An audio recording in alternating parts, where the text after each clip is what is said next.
Hi, నేను మీ Bharadwaj. Welcome to temple travel and green adventures.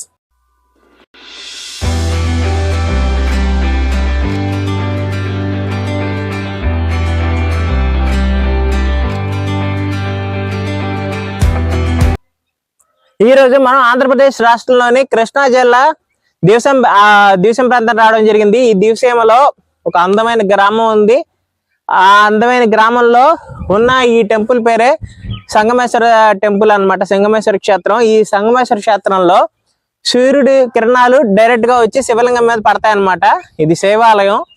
So అసలు ఈ క్షేత్రం ఎవరు కట్టారు ఏంటి అని చెప్పి మేము తెలుసుకున్నప్పుడు ఏంటంటే దేవతలే ఈ క్షేత్రాన్ని కట్టారు అని చెప్పి తెలుస్తుంది. సో ఈ రోజు ఈ క్షేత్రం గురించి మనం మరిన్ని వివరాలు తెలుసుకుందాం. అసలు ఎలా కట్టారు, ఎవరు కట్టారు, ఆ విశేషాలు తెలుసుకుందాం.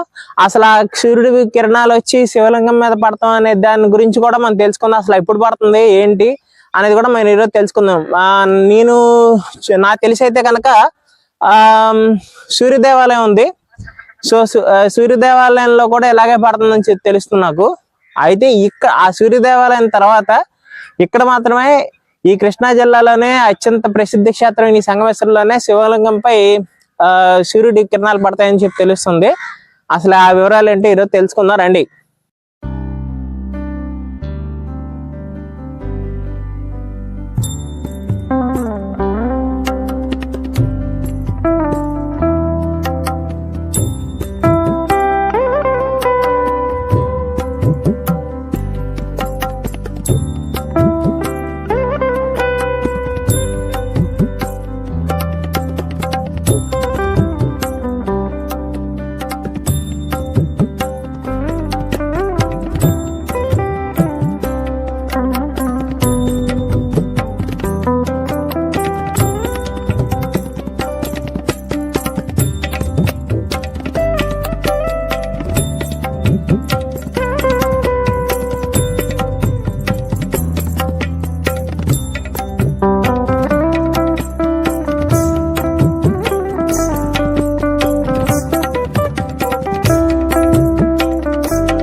लोप्याय स्वाहा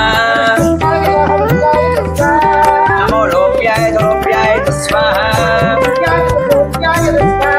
नमो वनी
ఈ క్షేత్రాన్ని మీరు చేరుకోవాలంటే విజయవాడ నుండి అవినిగడ్డ వచ్చే కరకట్ట బస్సు ఎక్కినట్లయితే మీరు ఈ క్షేత్రాన్ని చేరుకోవచ్చు. అయితే అవినిగడ్డ వరకు మాత్రమే ఆ బస్సు ఉంటుంది. అవినిగడ్డ నుంచి మీరు మళ్ళా నాగాయలంక వైపు వెళ్ళే ప్యాసింజర్ బస్సు ఎక్కి మీరు మర్రిపాలెం అనే ఒక గ్రామంలో దిగాలి. ఈ గ్రామం నుంచి ఆటో ఎక్కినట్లయితే మీరు సంగమేశ్వరాలయాన్ని చేరుకోవచ్చు. సర్వీస్ ఆటోలు అయితే మీకు దొరకవు. ప్రత్యేకించి ఆటో మాట్లాడుకున్నట్లయితే మీరు సంగమేశ్వరాలయానికి వెళ్ళొచ్చు. అలాగే దగ్గరలోనే హంసల దీవి కూడా ఉంది. ఈ సంగమేశ్వరాలయం హంసల దీవి దగ్గరే ఉంది. సో మీరు ఎవరైనా సరే సంగమేశ్వరాలయాన్ని దర్శించుకోవాలనుకున్న వాళ్ళు మీరు హంసల దీవిని కూడా చూడొచ్చు. మీరు ప్రత్యేకించి ఒక ఆటో కానీ కారు కానీ మాట్లాడుకుని రావడం ఉత్తమం. సంగమేశ్వరాలయం చరిత్ర తెలుసుకోవాలంటే చాలా గొప్పగాను చాలా వింతగాను అలాగే ఎంతో మహిమలు గల చరిత్రగా మనం తెలుసుకోవచ్చు. ఈ సంగమేశ్వర స్వామి దేవస్థానం సంగమేశ్వర గ్రామంలోని విశాలమైన ప్రాంగణంలో అత్యంత శోభాయమానంగా కనిపిస్తుంది. ఆలయం స్వామివారి సన్నిధిలో ఏది కోరుకున్నా అది జరుగుతుందని భక్తుల నమ్మకం. ఇదే విశ్వాసంతో వివిధ ప్రాంతాల నుండి వచ్చే భక్తులు శ్రీ సంగమేశ్వర స్వామివారిని దర్శించుకుంటారు. 5 ఉభయ క్షేత్రాలలో ఉభయ కాళేశ్వర ఆలయం, ఉభయ నాగేశ్వరాలు, ఉభయ ముక్తేశ్వర, ఉభయ రామేశ్వరాలు, ఉభయ సంగమేశ్వరాలలో ఈ ఆలయం ఒకటని పురాణాలు చెబుతున్నాయి. కొన్ని వేల సంవత్సరాల క్రితమే ఇక్కడ దేవతలు నిర్మించిన శివలింగం ఉండేదట. దాన్ని ఎవరూ చూడకపోవడంతో దాన్ని స్వామి భక్తుల కలలో కనిపించి తన ఉనికిని తెలియజేశాడట. ఆ మరునాడు భక్తులు స్వామి చెప్పిన చోటే పలుగుతో త్రవ్వేందుకు ప్రయత్నించగా పలుగు శివలింగానికి తగిలి రక్తం ఒక కాలువలా తూర్పుకు ప్రవహించి సముద్రంలో కలిసిందట. ఆ తరువాత భక్తులు ఆ లింగాన్ని వెలికి తీసి ఒక ఆలయం నిర్మించి భక్తులు పూజలు సాగిస్తున్నారట. అయితే క్రీస్తు శకం 1108 నుండి 1208 మధ్యకాలంలో తీరాంధ్ర దేశాన్ని పాలించిన వెలనాటి దుర్జయ వంశస్థులు ఈ ఆలయాన్ని పునర్నిర్మించారని అంటారు. ఈ ఆలయంలో ఏడాది మొత్తం నిర్వహించే పూజలు ఒక ఎత్తు అయితే శివరాత్రి రోజున నిర్వహించే కార్యక్రమాలు మరో ఎత్తు. ఇక్కడ శివరాత్రి మొదలుకొని కొన్ని రోజుల పాటు స్వామి పైన ఉదయం 5:40 నుండి 6:40 వరకు సూర్యకిరణాలు స్వామి పైన పడతాయి. ఆ సమయంలో స్వామికి అభిషేకార్చనలు చేస్తే కోరిన కోరికలు తీరుతాయని భక్తుల విశ్వాసం. ఈ ఆలయంలో దక్షిణముఖం దర్శనమిచ్చే వినాయకుడిని గరికతో పూజిస్తే మంచిదని చెబుతారు. ఈ ప్రాంగణంలోనే నాగేంద్ర స్వామికి అభిషేకాలు అర్చన చేస్తే సంతానం కలుగుతుందని అంటారు. మహాశివరాత్రికి కళ్యాణోత్సవాలు, మాఘమాస బహుళ త్రయోదశి నాడు నిర్వహించే కార్యక్రమాలు కన్నుల పండుగగా ఉంటాయి. నమస్కారం మొదలు గారు. నమస్తే. అసలు ఏంటండి ఈ సంగమేశ్వర స్వామి ఇలాగ సూర్యుడి కిరణాలు వచ్చి పడతాయని చెప్పారు. నేను యాక్చువల్ గా అయితే కనుక కోణార్క్ లో సూర్యనారాయణ టెంపుల్ లో చూసాను నేను. ఆ తర్వాత ఇదే వింటాను నేను. అసలు ఏంటండి ఇది అసలు కిరణాలు ఏంటి, అసలు ఈ గుడి దేవతలు కూడా కట్టారని చెప్తున్నారు. ఏంటండి అసలు ఆ విశేషాలు మాకు కొంచెం మాకు మా ప్రేక్షకులు తెలియజేయగలరా? అవును, కరెక్టే. పూర్వకాలంలో ఈ సంగమేశ్వర దేవాలయాన్ని అలాగే హంసల దీవిలో ఉన్న వేణుగోపాల స్వామి గుడిని కూడాను దేవతలు నిర్మించారు. ఉదయించిన తర్వాత జనాలు చూడడంతో సొగ భాగం వరకు నిర్మించి అక్కడే వదిలేసి వెళ్ళిపోయారు. తర్వాత 11వ శతాబ్దంలో చోళ మహారాజులు ఈ దేవాలయాన్ని నిర్మించారు.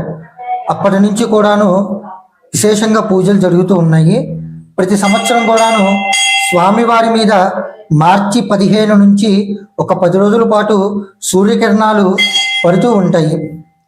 అలాగే ఇక్కడ శివరాత్రికి కూడాను 3 రోజుల పాటు చక్కగా అన్నదానం చేస్తూ ఉంటారు.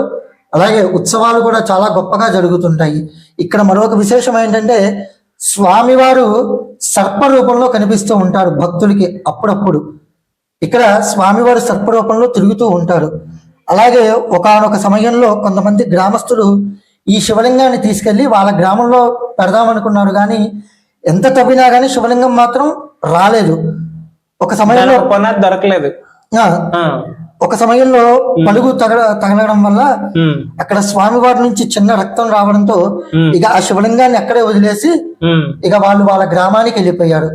ఇక్కడ ప్రతి సంవత్సరం కూడాను చక్కగా ఉత్సవాలు జరుగుతున్న సమయంలో సంతానం లేని వాళ్ళకి సంతానం ముద్ద అని ఇస్తూ ఉంటారు. అలా ప్రతి ఒక్కరికి కూడా చాలా సంతానం కలిగిన విశేషాలు కూడా ఉన్నాయి.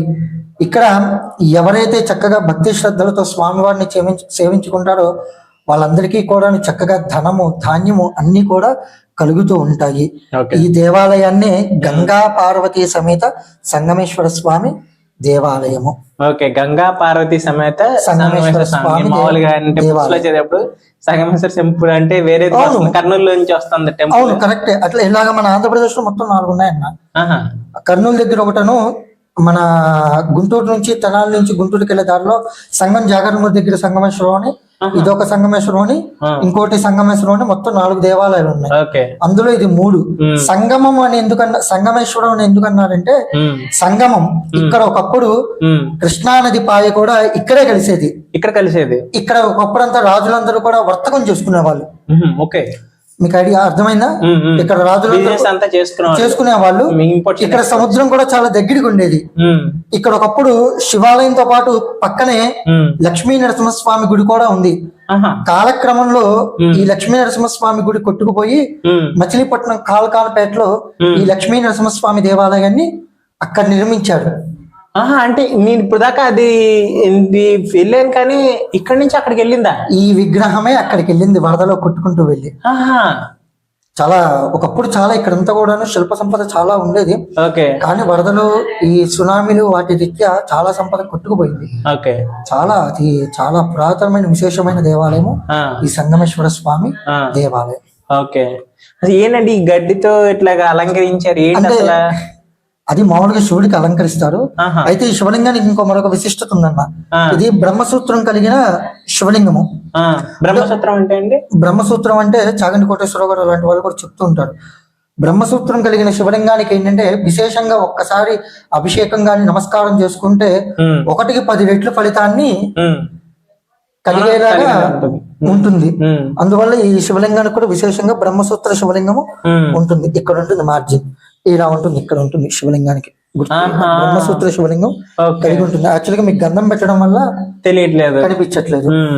అది ఈ దేవాలయం యొక్క విశిష్టత, చరిత్ర. Thank you so much. మాకు మా ప్రేక్షకులకి అందరికి విశేషాలను తెలియజేసినందుకు చాలా ధన్యవాదాలు. నేను వచ్చేటప్పుడు మాత్రం 44 కిలోమీటర్ల ప్రయాణ మార్గాన్ని ఎంచుకున్నాను.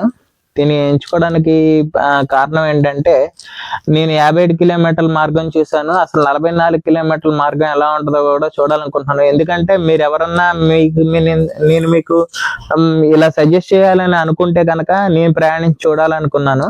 సో అలాగే 44 కిలోమీటర్ల రోడ్డుని ఎంచుకోవడం జరిగింది. రోడ్డు అయితే బాగానే ఉంది, కానీ కొంతవరకే బాగుంది. ఆ తర్వాత నుంచి మాత్రం భయంకరమైన రోడ్లు, భయంకరమైన గతుకులు ఉన్నాయి ఆ రోడ్లలో. చాలా ప్రమాదం. కారులో ప్రయాణించే వాళ్ళైనా బైక్ లో ప్రయాణించే వాళ్ళని చాలా ప్రమాదం. అయినప్పటికీ ప్రయాణించాను, ఎందుకంటే నాకు పచ్చదనంలో ప్రయాణించడం అంటే నాకు చాలా ఇష్టం. అందుకని చెప్పి ఆ రూట్ని ప్రయాణించాను. బాగుంది, ఆ ఎక్స్పీరియన్స్ కూడా చాలా బాగుంది, నాకు బాగా నచ్చింది. ఇదే అంబటి బ్రాహ్మణయ్య వంతెన. ఈ వంతెన 2018లో మన అప్పటి ముఖ్యమంత్రి నారా చంద్రబాబు నాయుడు గారు, అప్పటి ముఖ్యమంత్రి ఇప్పుడు ముఖ్యమంత్రి ఆయనే కదా, ఆయన 2018లో ముఖ్యమంత్రిగా ఉన్న టైంలోనే ఈ అంబటి బ్రాహ్మణయ్య బ్రిడ్జ్ ఓపెన్ చేశారు. ఈ అంబటి బ్రాహ్మణయ్య ఆయన మచిలీపట్నానికి 90లో ఎమ్మెల్యేగా చేశారని చెప్పి తెలుస్తుంది. అండ్ ఇక్కడే చూసారా ఒక అందమైన తెలుగు తల్లి బొమ్మ. ఇది 27 అడుగుల విగ్రహం. ఇది నాకు చాలా బాగా నచ్చింది. ఒక ఫోటో కూడా తీసి దాచుకున్నాను, అందుకే తమిళలో కూడా యాడ్ చేశాను ఈ బొమ్మని. మీరందరూ తప్పక మీరు ఈ రూట్లో వచ్చినట్టయితే ఇవన్నీ చూడొచ్చు. హంసల దీవికి వెళ్ళే కృష్ణా నది మార్గం కూడా మీరు చూస్తారు. ఈ వంతెన కింద నుంచే మీకు కృష్ణమ్మ పారుతూ వెళ్ళి హంసల దీవి దగ్గర సంగమం దగ్గర కలుస్తుంది. సో మీరందరూ కూడా ఈ రూట్ రావాలనుకుంటే ప్రత్యేకించి రావచ్చు. మీద ఆఫ్ రోడ్ వెహికల్ అయితే లేదా ఎస్యూ వెహికల్ అయితే.